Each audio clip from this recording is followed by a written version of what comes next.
Are you an SRE? A developer? A quality engineer who wants to tackle the challenge of improving reliability in your DevOps?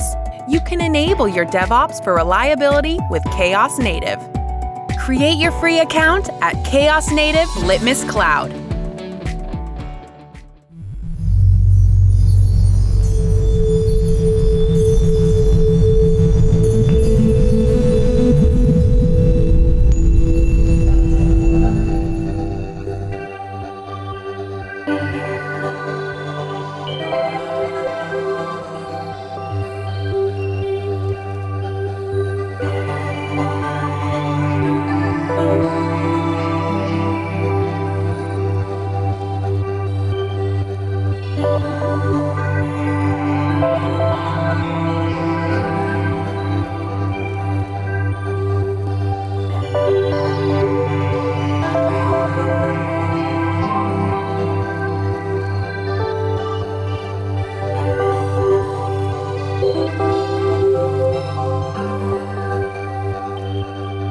Hello everyone, happy to be here. I'm here to talk about how to empower your developers to troubleshoot Kubernetes independently. My name is Itiel Shwartz and I'm the CTO and co-founder of Komodor, the first Kubernetes native troubleshooting platform. I really believe in the shift left movement in dev empowerment. Other than that, in the past I worked in eBay, Forter, Rookout, and I have a lot of backend and ops experience, and also I'm a Kubernetes fan.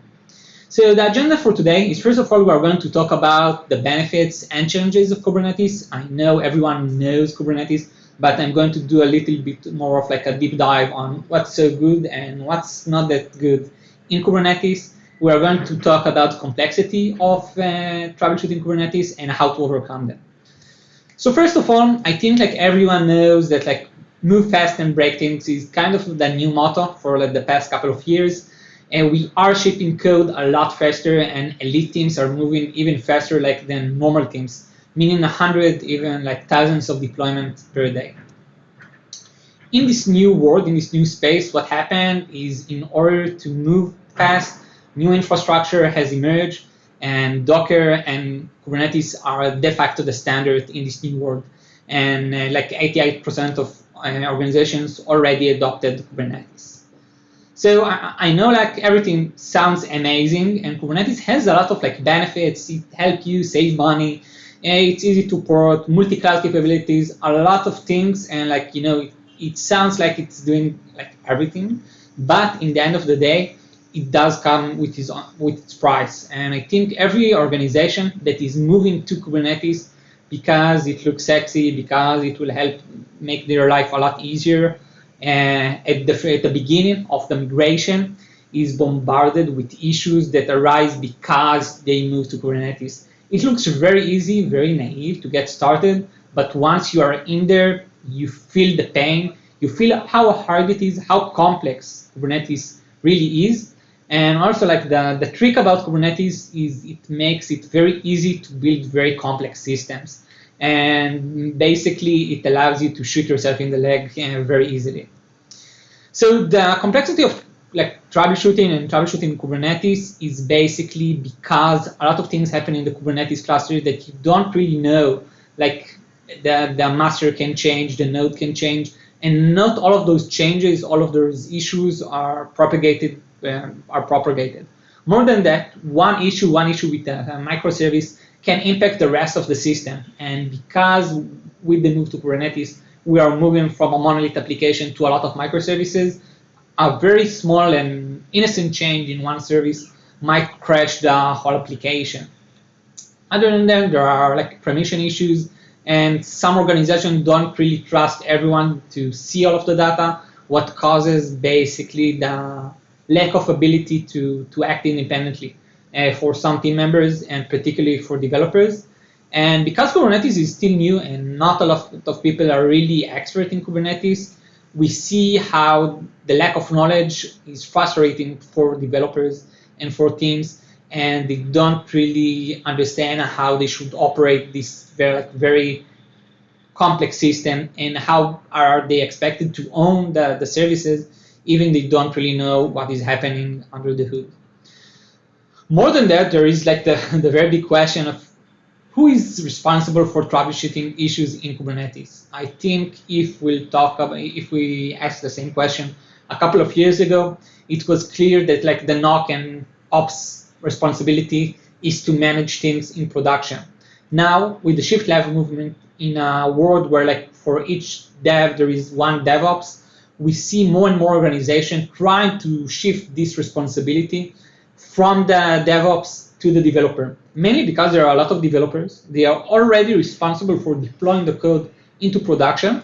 And if they are already deploying the code into production, then it only makes sense that they will be responsible for the troubleshooting, for the ability not only like to break things, but also to fix them and to understand what did it break and why did it break. So the question is, if Kubernetes is indeed complex, and if we want our developers to help us troubleshoot Kubernetes, we want them to get a full ownership over their application, like full end-to-end from deployment to troubleshooting, what do we need to do as operations, as SRE, in order to allow them, in order to make them part of the troubleshooting cycle and not only bystanders? So the step one, and like a lot of organizations, when we speak with organizations, we see how they try to throw everything to the developers. Basically, like, I don't know, like you are now responsible for it. We brought Kubernetes into the organization so the dev can have more empowerment. It's your problem now. But I think one of the key things that you must start with is to get the buy-in from the dev. You need the dev, and you don't necessarily have to get all of the dev organization. Even a few champions at first are good enough. You need people that will want to troubleshoot, and they want to troubleshoot not because they're like masochists, but because it will give them more ownership, more responsibilities, and more independent. So you need to understand how to harness the developers to the journey of troubleshooting, how you can make them part of the team and not something that they are reluctant to do. If you expect them to wake up in the middle of the night and to understand what is happening in the Kubernetes cluster, you have to get the buy-in. You have to get them engaged. And if not, it's not really going to work.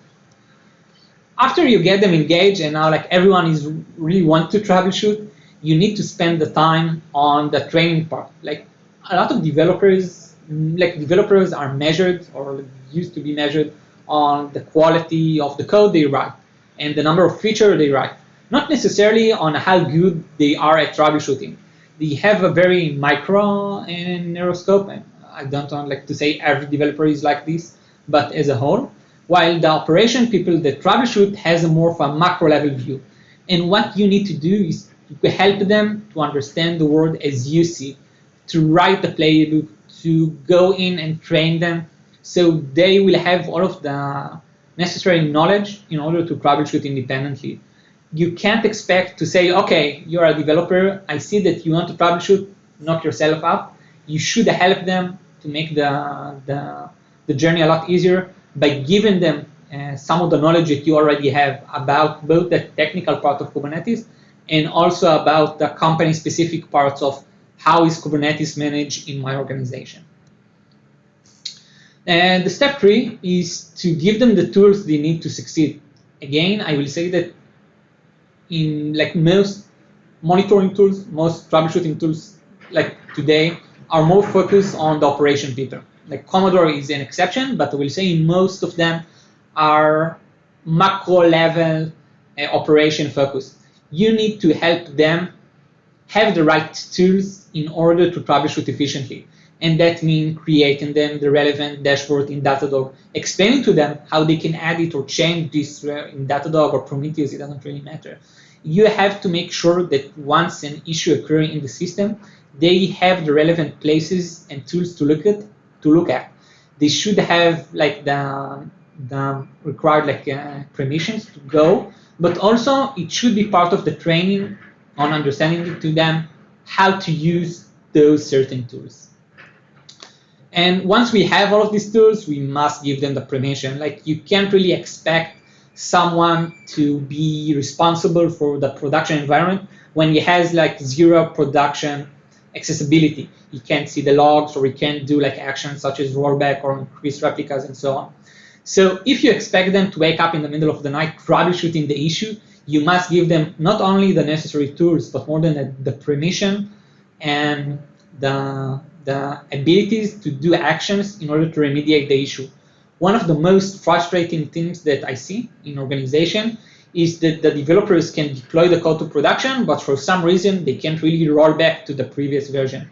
And that in turn just creates frustration for the developers and for the DevOps. Like everyone is not happy because the DevOps is required to be in the loop every time we need to roll back. And on the other hand, the developers need to call up the DevOps just so you can click the button.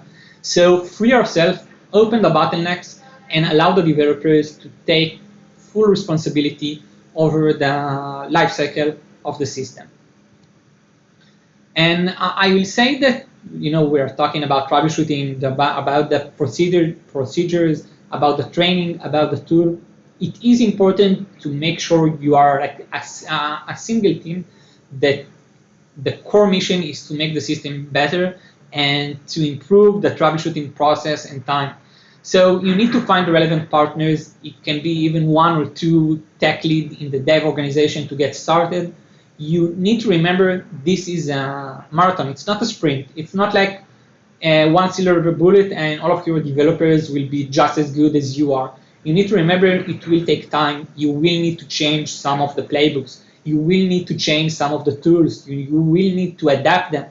You will maybe need to create new actions and new access mechanism to accommodate the fact that the developers are now owning the troubleshooting process. But I don't think like you can't really take it as like a bummer, like now I need to write tools for the developers to use or something like that. And like the opposite. You are now writing tools that will empower your developer, and in this way you are basically freeing yourself out of troubleshooting and out of waking up in the middle of the night. I think like one thing that like a very like the good operation and like developers love to do is to automate themselves out of the process, and this is the state of mind that you need. You need to think, how can I be less involved in troubleshooting? How can I give more tools, more capabilities to the developers? So to conclude the talk today, I will say that it's important when starting to adopt Kubernetes to think about all of these things. You can't really expect to move everything from like the legacy system into Kubernetes and expect things to work like normally. You should try and build the right foundation from the ground up, meaning have the dev involved in picking the technologies, in troubleshooting from day one, and getting the buy-in from them. More than that, I will say that in the end of the day, this will increase the velocity of everyone in the team, both the developers, because they will be able to write code faster, and once they have an issue, they will be able to solve it by themselves. And it will also help to free the DevOps and the SRE, because they won't be bombarded with developers that are like, why is it not working? Can you fix my application? My application is crashing, and so on. So like both the developers and the operation should be happy about this process, as it will make both of them much more efficient and it will save time for everyone. So I think having the developer as a critical part of the troubleshooting process is a must for like every organization that wants to move fast. And I think that it's not that hard, but it is a process. It will take time, and you need to understand that even it might be like a bit hard at first, over the long term, it's worth your time. And that was me talking about troubleshooting Kubernetes. It was really fun being here. Thank you a lot, everyone.